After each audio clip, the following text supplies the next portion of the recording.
Welcome back to Next Gen Console Watch, our show following everything happening with the latest gaming hardware. I'm Daemon Hatfield, and this week I'm joined by IGN's executive editor of tech, Bo Moore, and IGN tech reporter Taylor Lyles, both of which were in attendance at CES last week. Welcome to both of you. Thanks, Damon. Yeah, thanks. And this week we're discussing the surprising circumstances of the growing handheld gaming PC industry. Started with the Steam Deck a couple years ago. Now there are several alternatives like the ASUS ROG Ally, the Lenovo Legion Go, Logitech G Cloud, and others. The latest is the MSI Claw announced at CES, which looks to be another quality handheld device. It's targeting a release in the first half of the year. Bo and Taylor, you both got some brief hands-on time with it. What were your quick first impressions?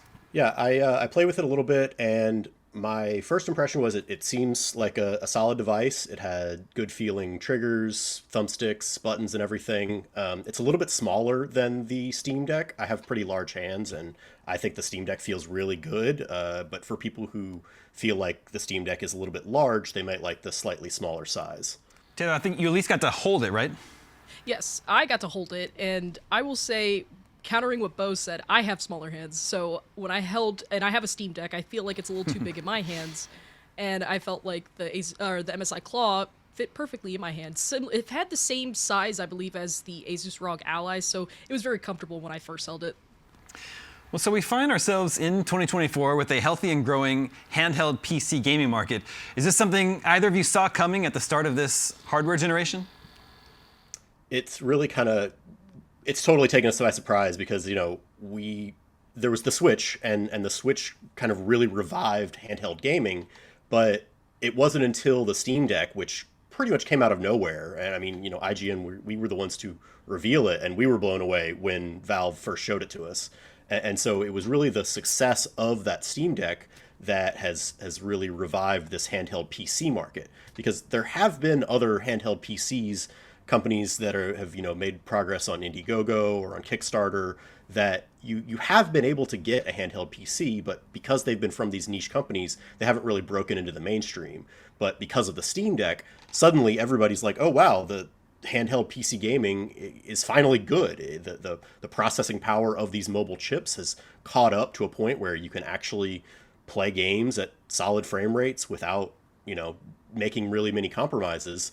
And because of that, we now have these other companies who are sort of just approaching it like a laptop approach. They're saying, this is our device. We're probably going to come out with one maybe every year or two. It's going to have a hardware refresh, and yeah. So like you said, we've got the ASUS and now MSI, Lenovo, and I would not be surprised if other hardware manufacturers continue to jump in the game.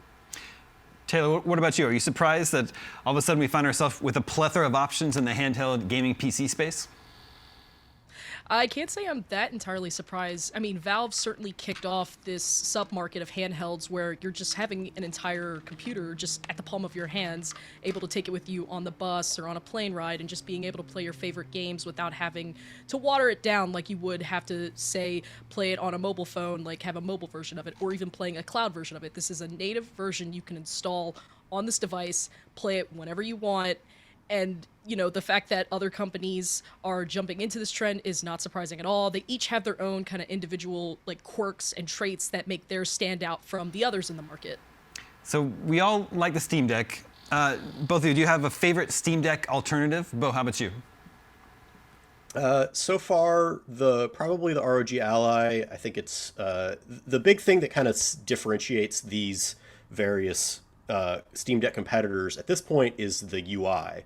It's how easy is it to get into your games, and from what I played of the MSI Claw, again, only had a brief hands-on time, but the software side of it was still very new. Whereas the ROG Ally has been out for a little bit longer. I actually haven't used them personally, but our reviewer Chris Koch has played with a lot of different devices from Ioneo, and that software has matured greatly in the years that Ioneo has been making these devices. It started out very, very rough, and he has reported that as he's used more and newer of these devices, the software has really, really grown and gotten to a good point where it's useful and intuitive to get into your games, because that's the big thing that separates the Steam Deck from these other handheld PCs, is that Steam Deck is running SteamOS, which it is possible to install Windows, but it's a pain and most people don't do it. Whereas these other ones, they're just running Windows out of the gate, which makes it easier to get more games, particularly ones that are not on Steam. It's easier to get those running. However, it's a trade-off because it's more of a pain. You don't have the smooth, lovely interface of SteamOS, and Windows just, Windows wasn't designed to be used on a handheld.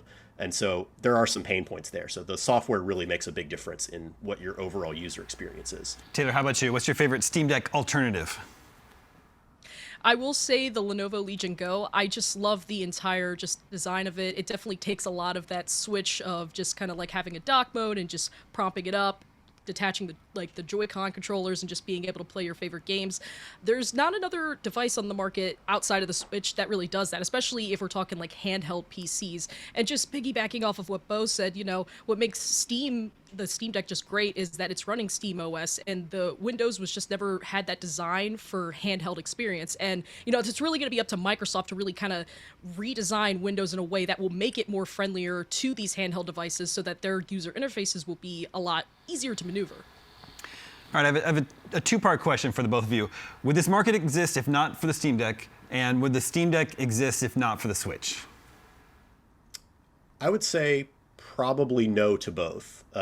Maybe the Steam Deck would exist without the Switch, but I think the Switch really did a lot for getting people used to playing games in handheld mode, particularly playing high-end AAA games. I mean, we all know that the Switch version of a lot of games is a little bit watered down compared to your other current gen consoles, but you are still usually playing the same game. Previously, when we had the Game Boy and the PSP and all these other handhelds throughout gaming history, there were the console versions of games, and then there were the handheld version of the game, and there were first party AAA games for both, but the handheld mobile version, whatever you want to call it, was a different game, whereas the Switch really got people used to saying, okay, you're playing the same game whether you're playing on your TV in console mode or in handheld mode. And that, on the moving over to the Steam Deck, I think it really was just the hardware catching up. I think that, we've talked to Valve about this, and they said they've, had their eye on doing something like this for a long time, but the hardware just wasn't there. The processing power just wasn't there to be able to have a good experience in handheld mode. As for the other handheld PCs, like I said earlier, I don't think that they would exist at all if not for the Steam Deck, because, like I said, there have been some attempts, but they were never tried at by these mainstream companies, and it was the success of the Steam Deck that has just gone absolutely gangbusters, for them to look at this and say, oh wow, this is actually a not just a cool device, but a full new market segment that we could get into. Taylor, what say you?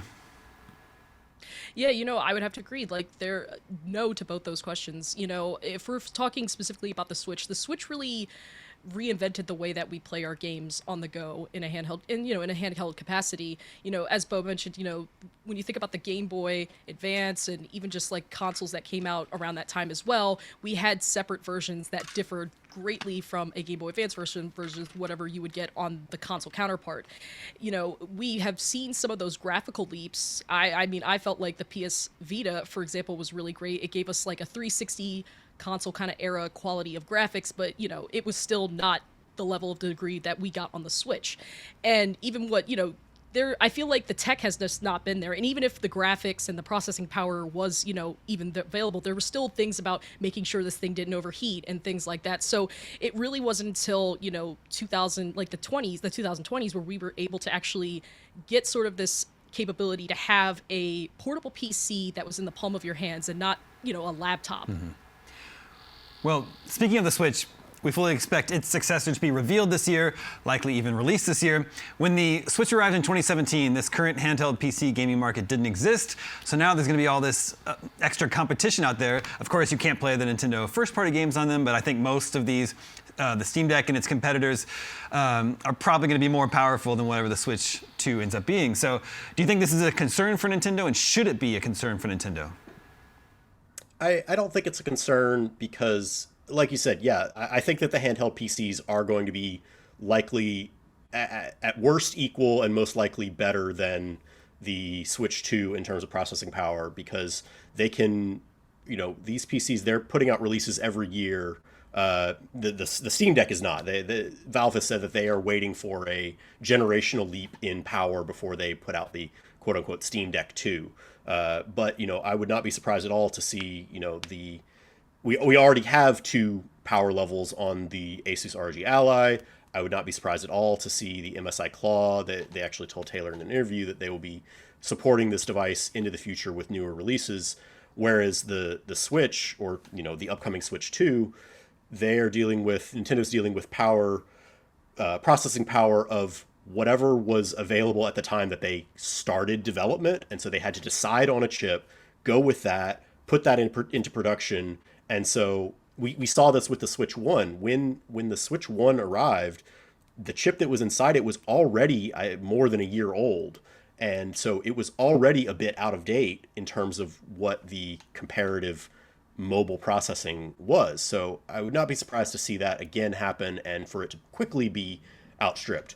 Now, does Nintendo care about that? I don't think so, because the strength of Nintendo has always been its first-party games, and people are still playing games on the Switch this year and last year. 2023, Tears of the Kingdom, fantastic game, not at all held back by the Switch's very, very old processor. And so I'm just really excited to see what Nintendo and Nintendo's first-party games can do when they do have at least current power that, it's not, at this point, 6-7 years out of date. Taylor, how about you? Is the current handheld gaming PC market a concern for Nintendo and the Switch 2? No, I wouldn't. I don't believe that. I've always been of the mind that software is what sells devices, not necessarily the hardware. If we're speaking specifically on the Switch, Nintendo has a strong, party and catalog of just games and exclusives that you can't really get natively on the Steam Deck. Of course, people are going to talk about unethical ways of getting those games, but if we're talking just native ways, the Switch is the place to go. We're thinking about just like how its powerful is not going to be, it's not going to be exactly powerful when it comes out, and it's going to be, a couple years behind, but that's just how I feel consoles are always kind of just behind the new, computer processing powers and graphics that you can get on computers and even these handheld PCs.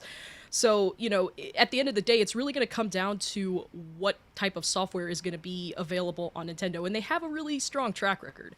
As long as the Switch 2 or whatever they call it has, obvious improvements to, handheld experience and even the docking station improvements. I just keep thinking back to how Pokemon Scarlet and Violet kind of ran pretty bad.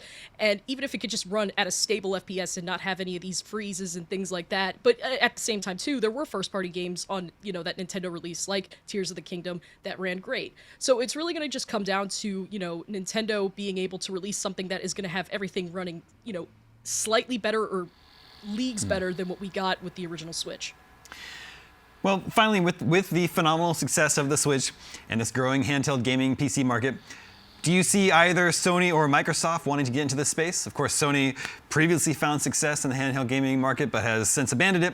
Xbox hasn't ever produced a handheld gaming device, but a Game Pass portable machine seems to make a lot of sense to me. I don't know. How about you? Yeah, Sony has. They seem to have gone the other direction. They have come out now with the new PSP, the PlayStation Portal, and that is not at all a handheld PC. It is a streaming device. It is meant for local streaming your PS5 games and not playing them locally, which is what these handheld PCs do. It's a different experience. It's a way to get your games. Some could say that the graphical quality sometimes is even better if you have a good connection. Your all the processing is being done by your PS5, and so you get those really crisp 4K graphics. The problems that you might run into is latency, depending on how good your internet connection is. Now, on the Xbox side, I think that I have to believe that Microsoft is working on a mobile version of Windows. I think it's a no-brainer for Microsoft.